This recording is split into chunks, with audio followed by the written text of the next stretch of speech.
بسم اللہ الرحمن الرحیم۔ آپ دیکھ رہے ہیں میرے چینل اسد اسلامک ویوز۔ اللہ کا خوف، دوسروں کے کمزور پہلو کو مت چھیڑیں۔ کیا یہ ضروری ہے کہ ہم ہر ملاقات میں، ہر ٹیلی فون گفتگو میں دوسرے کے کمزور پہلو کو ہی چھیڑیں؟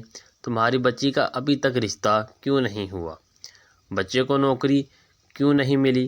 تمہاری شادی کو اتنا عرصہ ہو گیا، ابھی تک کوئی خوشخبری کیوں نہیں سنا رہے؟ 5 سالوں میں بس ایک ہی بچہ، کیوں رشتے سے انکار کیوں کر دیا؟ یہ تمہارے چہرے پہ اتنے دانے کیوں نکل آئے؟ پہلے تو اتنا پیارا سا چہرہ تھا، اتنے موٹے کیوں ہو گئے ہو؟ پہلے اتنا بہترین جسم تھا تمہارا، یہ تمہارے بالوں کو کیا ہو گیا ہے؟ ذرا سوچئے۔ ہمارے پاس اگر یہ سب نعمتیں ہیں تو کیا اس میں ہمارا اپنا کمال ہے؟ ہمارے بچے یا بچی کا رشتہ ہو گیا تو کیا اس میں ہمارا اپنا کمال ہے؟ شاید ہمارے ارد گرد ہماری مدد کرنے والے اور سمجھنے والے لوگ موجود تھے، صرف باتیں اور چسکے لینے والے نہیں۔ یا ایسے لڑکے اور لڑکیاں بھی موجود ہیں جو باہر گلیوں، بازاروں اور سڑکوں پر پھر کر رشتے خود ڈھونڈتے ہیں، اور شریف اولاد والدین پر بھروسہ کرتی ہے۔ ہمارے بچے اعلیٰ عہدوں پر، نوکریوں پر لگ گئے، کیا یہ ہمارا اپنا کمال ہے؟ نہیں، بالکل بھی نہیں، کیونکہ وہ ایک ذات اوپر موجود ہے جو جانتی ہے کہ کون سی چیز کس انسان کو کس وقت میں دینی ہے۔ وہ ذات جانتی ہے کس کے صبر کو کس طرح اور کتنا آزمانا ہے، اور کس کے شکر کو کس طرح جانچنا ہے، اور نہ ہی ہم آپ کسی کے گھر کے مسائل کو جانتے ہیں۔ یاد رکھیے، کبھی کسی کے بیٹے نے اپنے گھر کو بنانے کی خاطر اپنی پوری زندگی خراب کر دی ہوتی ہے، تو کبھی کسی بیٹی نے اپنے ماں باپ کی خدمت کی خاطر شادی نہیں کی ہوتی۔ کہ میری شادی ہو گئی تو میرے بوڑھے والدین کا کیا ہوگا، ان کو کون سنبھالے گا؟ اور کہیں والدین اپنی زندگی کی رہنمائیوں میں اتنے مگن ہو جاتے ہیں کہ بچوں کے مستقبل کا خیال ہی نہیں رہتا۔ کہیں حالات کی مجبوریاں انسان کو ختم کر دیتی ہیں۔ ہمیں اپنے آپ پر اتنا غرور نہیں کرنا چاہیے کہ کہیں ہمارا غرور آگے چل کر خاک میں مل جائے۔ جتنی بڑی آزمائش اتنا اجر عظیم، یہ رب العالمین کا وعدہ ہے، لہٰذا یہ ہمارا کام نہیں ہے۔ اور کیا کبھی ہم کو یہ سوال کرتے ہوئے اگلے کے چہرے کی اذیت نظر نہیں آتی؟ اگر ہو سکے تو کسی کا وسیلہ اور سہارا بنیں۔ بے شک روٹی رزق دینا اللہ عز و جل کے ہاتھ میں ہے۔ کسی کو جاب دلوانے یا کم از کم جاب بتانے میں مدد ہی کر دیں، کسی کو اچھا رشتہ بتانے میں رہنمائی ہی کر دیں۔ بے شک اولاد دینا نہ دینا اللہ عز و جل کے ہاتھ میں ہے۔ کسی کو کوئی وظیفہ، کوئی تسبیح ہی بتا دیں۔ اگر وسیلہ اور سہارا نہیں بن سکتے تو پھر باتیں بھی مت کریں۔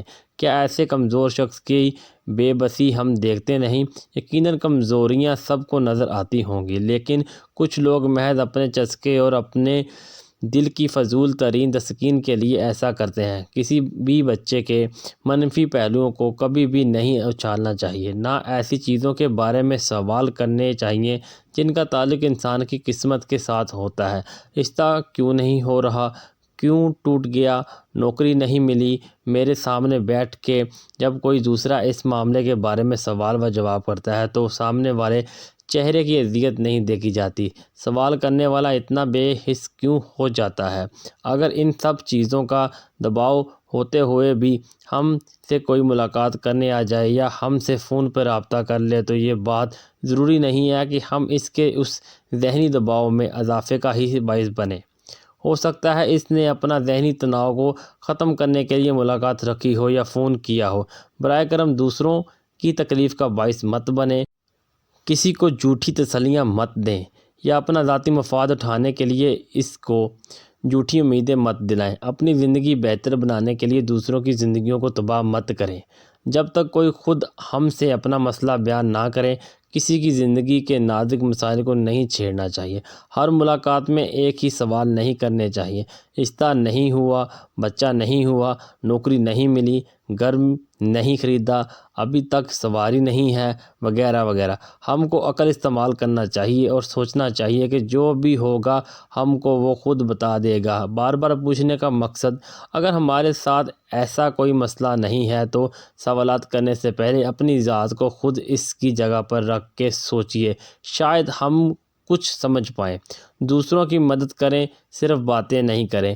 دوسروں کی زندگیوں میں آسانیاں بانٹیں، دوسروں کی زندگیوں میں محبتیں بانٹیں، پرسکون رہیے، پرسکون رہنے دیجیے، دوسرے لفظوں میں جئیں اور جینے دیں، کیونکہ ہر چیز کا ایک وقت مقرر ہے۔